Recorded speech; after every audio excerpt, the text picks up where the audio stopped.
नमस्कार दोस्तों, आपका स्वागत है हमारे चैनल वॉइस विद कुशवाहा पर। और आज की कहानी है बंधन। 3 महीने भी नहीं बीते थे उसकी शादी को। उसे यह कहकर ब्याह कर लाया गया था कि उसे खूब पढ़ाएंगे, लिखाएंगे और एक अफसर बनाएंगे। सोनिका ने भी यह प्रस्ताव मानकर सास ससुर और अपने होने वाले पति रोहित के सामने अपनी स्वीकृति प्रदान कर दी। पर उसे कहाँ पता था कि वो जिस जगह जा रही है वहाँ उसकी स्वतंत्रता नहीं, बल्कि उसे एक कठपुतली मात्र की हैसियत से ले जाया जा रहा है। ना उसे आगे पढ़ाया गया और ना ही उसे आगे बढ़ने दिया गया, बल्कि हर कार्यों में पारंगत होते हुए भी सोनिका अपने वजूद की तलाश करती रह गई।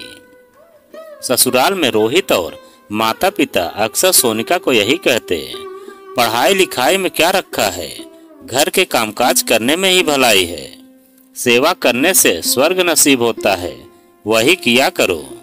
बाहर घूमना और खुद को ज्यादा स्वतंत्र रखना अच्छी बहू की निशानी नहीं होती। सोनिका चुपचाप सबकी बातें सुनती। उसके खाने पीने, उसके पहनने ओढ़ने पर भी सभी प्रकार का बंधन लगा दिया गया था। वो सास ससुर की सेवा में धीरे धीरे अपने अस्तित्व को भूलती चली गई और वो एक कठपुतली मात्र बन के रह गई। रोहित बोला, चलो मैं तुम्हें गोलगप्पे खिलाता हूँ। सोनिया अचानक बेहद खुश हुई कि रोहित ने उसे बाहर ले जाने का फैसला किया था। वह बोली, चलिए, मैं तो कब से इंतजार कर रही हूँ। दोनों कार से गए। चाट का ठेला देख सोनिया कार से उतरकर वहां पहुंच गई। वो अपना दोना लेकर आगे बढ़ी और जल्दी जल्दी गोलगप्पे खाने लगी। रोहित, आप भी आओ ना। आओ भैया, थोड़ा पानी और डालना। रोहित मानो नींद से जगा। उसे तो ख्याल ही नहीं रहा था कि उसकी नई नवेली दुल्हन कब कार से उतरकर चाट वाले ठेले की ओर बढ़ गई थी। सोनिका को चटकारे ले लेकर गोलगप्पे का पानी पीते देख रोहित का सिर सनक गया। ये उसकी अभिजात जीवन शैली पर करारा तमाचा था। सोनिका, घर चलो। ना चाहते हुए भी रोहित की आवाज में तलखी उभर आई थी। आसपास खड़े लोग घूर कर देखने लगे तो सोनिका फटाफट दोना फेंक कर कार में बैठ गई। रोहित ने चाट वाले को 20 का नोट पकड़ाया और कार में बैठ गया और वह बेचारा चाट वाला लौटाने के लिए खुले पैसे गिनता ही रह गया। उससे वापस पैसे क्यों नहीं लिए? सोनिका ने भोलेपन से पूछा। जवाब में रोहित क्रोधित हो गया और कहा, सोनिका, तुम बड़े परिवार में शादी करके लाई गई हो। बड़े शहर में रहने का तरीका सीखो। तुम जाने माने इंजीनियर रोहित कुमार की पत्नी हो। इस तरह सड़क पर गोलगप्पे खाते अच्छी नहीं लगती। सोनिका एक मध्यम वर्गीय परिवार से थी, लेकिन रोहित का परिवार उच्च कुलीन था। सोनिका के मध्यम वर्गीय परिवार से वह कई पायदान ऊपर था। जब रोहित शादी के लिए सोनिका को देखने आए थे, उसकी सादगी और भोलेपन को देखकर उसकी तरफ आकर्षित हो गए थे। माँ ने भी थोड़ी ना नुकुर के बाद, ठीक है, घरेलू सी लड़की है, दबकर रहेगी, सोचकर उसकी पसंद पर अपनी स्वीकृति की मोहर लगा दी। हम तो अपनी बहू को रानी की तरह रखते हैं, लोगों से कहती, लेकिन सच्चाई तो कुछ और ही थी।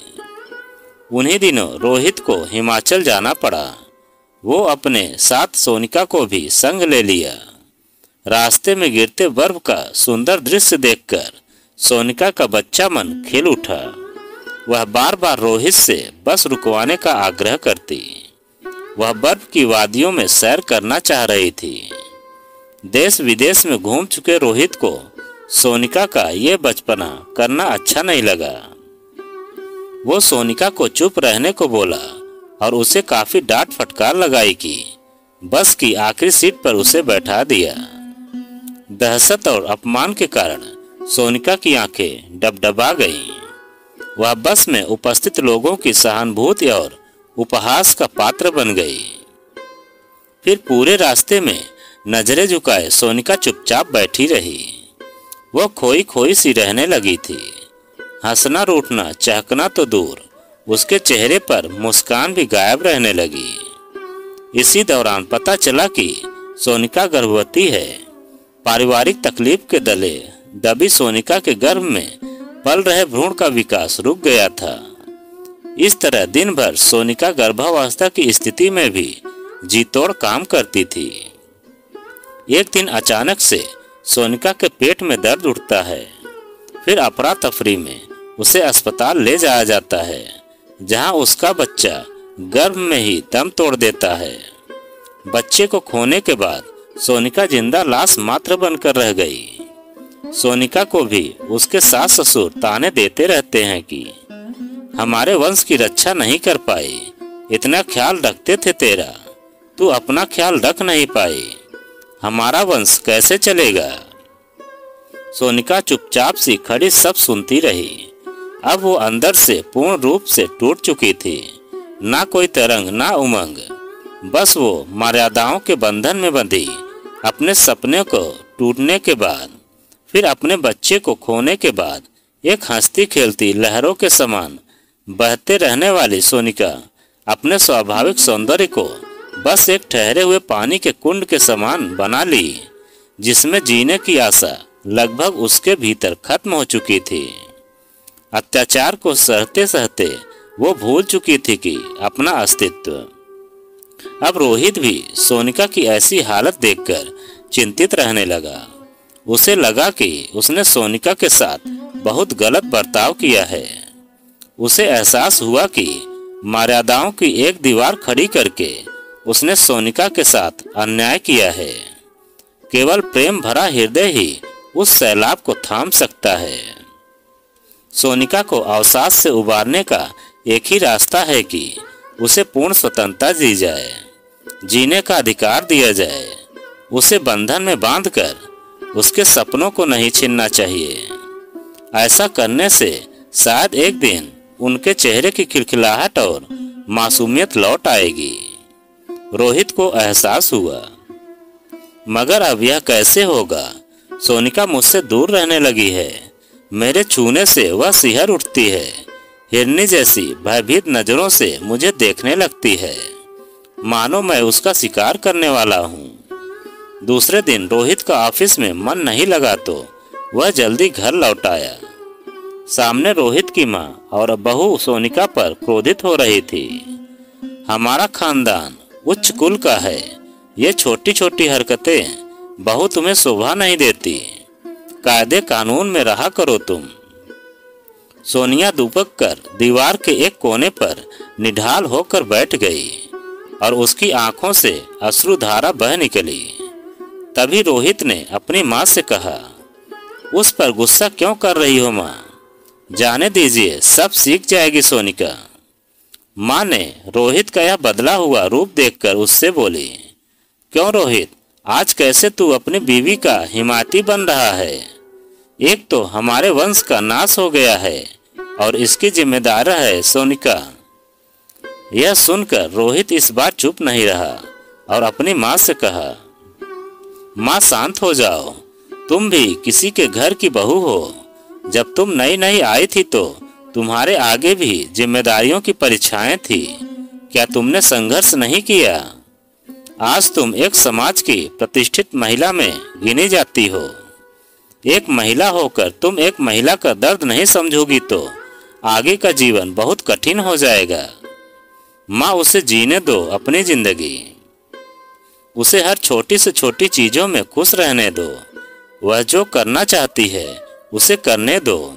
उसे उड़ने दो पंख फैलाकर, ताकि वह अपना सपना पूरा कर सके। रोहित की बात सुनकर माँ चुपचाप सोफे पर बैठ गई, जैसे रोहित ने उसकी आंखें खोल दी हो। सोनिका, उठो, तैयार हो जाओ, आज हमें कहीं जाना है, रोहित ने पुकारा। सोनिका चुपचाप उठकर तैयार हो गई। फिर दोनों अपनी कार से घूमने निकल गए। रास्ते में चाट वाले का ठेला देखकर रोहित ने गाड़ी रोक दी और सोनिका से कहा, यह शहर का सबसे प्रसिद्ध चाट वाला है। तुम्हें जितने गोलगप्पे और चाट खाना है जाकर खा लो। सोनिका के चेहरे पर हल्की मुस्कान थी। अब रोहित रोज ऑफिस से जल्दी घर आ जाता था और सोनिका के साथ काफी समय बिताया करता था। धीरे धीरे सोनिका भी अपनी समान स्थिति में आने लगी। अब खाने की टेबल पर सोनिका को रोहित का इंतजार करना नहीं पड़ता था। दोनों साथ बैठकर एक ही थाली में खाना खाते थे। रोहित ने सोनिका से कहा, सोनिका, तुम अपनी पढ़ाई अगर जारी रखना चाहती हो तो आगे पढ़ो लिखो और तुम्हारे सपनों को पूरा करो। मैं तुम्हारे साथ खड़ा हूँ हर परिस्थिति में, पर तुम मुझसे वादा करो, तुम मेरी हंसती खिलखिलाती हुई सोनिका बनकर दिखाओगी। मैं तुम्हें इस तरह उदास नहीं देख सकता। मैं तुम्हें बेहद प्यार करता हूँ। सोनिका भी मानो एकदम विस्मय होकर रोहित की बातों को सुनती जा रही थी। रोहित का इस प्रकार बदला व्यवहार देखकर सोनिका फूले नहीं समा रही थी, जैसे उसके चेहरे पर दोबारा बहार आ गई हो। रोहित ने झट से सोनिका को सीने से लगा लिया। आखिर सोनिका भी बेवजह दबावों से छूट जो गई थी और अपने सपनों की उड़ान भरने के लिए वो बंधन से मुक्त हो गई थी। तो दोस्तों, यह कहानी आपको कैसी लगी कमेंट में लिखकर हमें ज़रूर बताएं। और आप अगर हमारे चैनल पर नए हैं तो प्लीज़ चैनल को सब्सक्राइब करें और वीडियो को लाइक ज़रूर करें और एक प्यारा सा कमेंट हमें ज़रूर करें।